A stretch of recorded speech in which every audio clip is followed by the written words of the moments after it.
All right, man.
Fish are feeding on shad, and that flutter spoon mimics a dying shad. And that spoon falls. Fish think that shad is just falling, dying. End up with something like that. All right.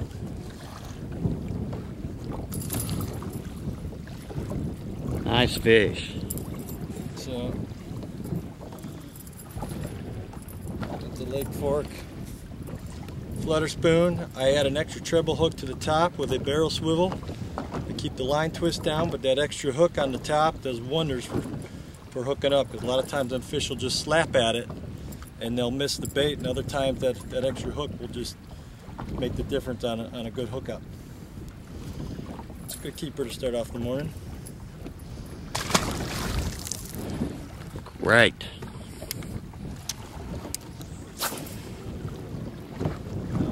Now we're sitting in 18 foot of water. I'm actually casting out. Yeah.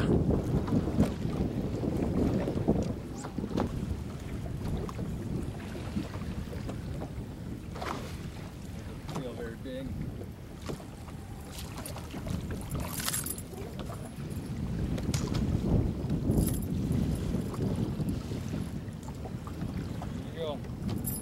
So we're looking for his mama. What makes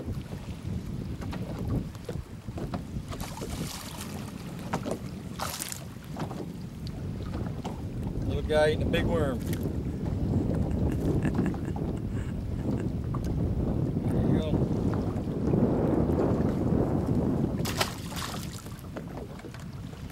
That's good stuff, man. So we are doing the charity again. The charity tournament this year for the kids. And when is that? When is the tournament again? It's going to be one of the first couple weeks of October. Oh, okay. I'll have to look at the calendar and come up here. I like ledge fishing. I like finding structured fish. But it's hard. I mean, you have to put your time in.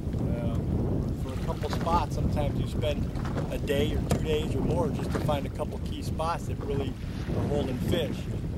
The fish right now this time of year are so dependent on the shad population. They're grouped up and they're roaming. So you can't necessarily fish down a stretch of river channel and get bit once in a while. The bites come, and when you do get bit, my recommendation is drop that buoy out, because a lot of times with that cast, that you'll end up catching sometimes 30, 40, 56 or more. The fish are just so grouped up. That being said, Bartley in the springtime, I know real well, and the water comes up to its summer pool level. The fish get in the bushes. To spawn, we set up with heavy action rods and braided line, and flip plastic baits and jigs into the bushes, and it can be fun pulling them fish out of the bushes. You try pulling a 5 or 6 pounder out of bushes. Here you go.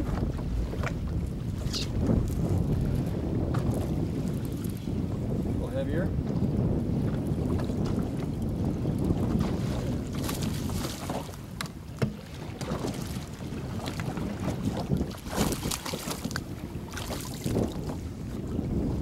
trying to grow up. Nice fish. Looking fish? Yeah.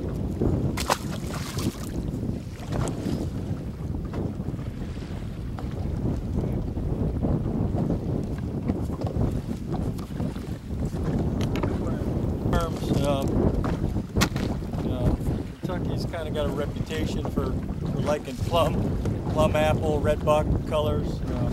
This is a black with a little purple flake in it. Worms with a little red flake. I change the colors up. Green pumpkin can be a staple color. Sometimes I think it's just a matter of putting the worm in front of the fish's face to get them to look at it. Yeah. Get them to look at it, they'll eat it. But any 10-inch worm, whether it be the Berkeley or Zoom or any of the popular name brands, I got a buddy that's started using 12 and 13-inch worms, just trying to seek out them bigger fish. You'd be surprised how small a fish can catch on their worm too. Don't tell him I said that. No, I won't tell him. I think he's a member of Clarksville basketball. Yeah, I think. Nice fish.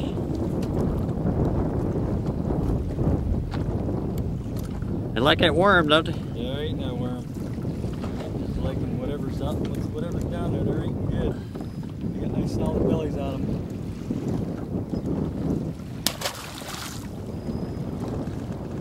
But this is what I was talking about. We haven't really moved far. I got a buoy marker out, marking my spot, keep us in position, and fish happen to be related to this little finger on the channel. And sometimes it takes experimenting with different baits to figure out what the bigger fish want. You may not get as many bites on a jig as you will a worm, but the bites will be considerably bigger. So we just experiment, and hopefully the fish will tell you yay or nay. This is the jig I was talking about. This is a football head jig. It's 3/4 ounce. I use a Strike King Rage Tail or Rage Craw trailer. This time of year, the bigger the better, like a big bulky jig to hopefully draw a bigger bite. This is just it's called Summer Craw. It's a brown jig with a green pumpkin trailer. See if we get any takers. I'm just using a flutter spoon and letting it fall to the bottom. There's a fish there. These fish are feeding on shad,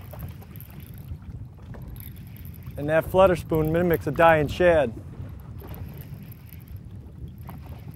And that spoon falls, and fish think that shad is just falling, dying, and you end up with something like that. All right.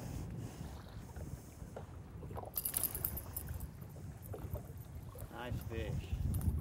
So, at the Lake Fork flutter spoon, I add an extra treble hook to the top with a barrel swivel to keep the line twist down, but that extra hook on the top does wonders for hooking up, because a lot of times them fish will just slap at it and they'll miss the bait, and other times that extra hook will just make the difference on a good hookup. It's a good keeper to start off the morning.